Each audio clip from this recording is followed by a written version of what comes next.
Good day po sa inyo lahat. Ito nga pala yung magigiting ko na estudyante ng refrigeration air conditioning. Kami po ay nagkarga ng refrigerant ng ating rep, ng ating pang-demonstrate dito.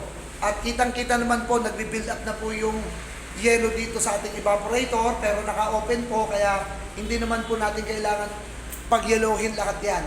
So, ang ginamit po namin ay gumamit po kami na compressor na pang-vacuum, pansamantala, at binacuum namin yung high side saka yung low side. Ito po yung ginagamit ko na pang-demonstrate para po sa mga magigiting ko na estudyante.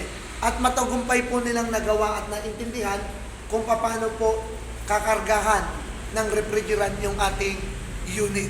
So, ayan po, nakahanda po yung ating tangke, nakahanda po yung ating gauge manifold, high side saka low side ng aming binacuum.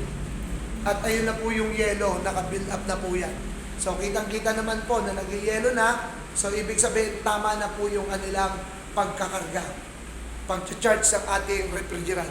Muli po, maraming salamat po sa inyong lahat. Mag-ingat po tayo lagi-lagi. Ito po ang magigiting ko na estudyante ng refrigeration air conditioning. Salamat ulit sa inyong lahat.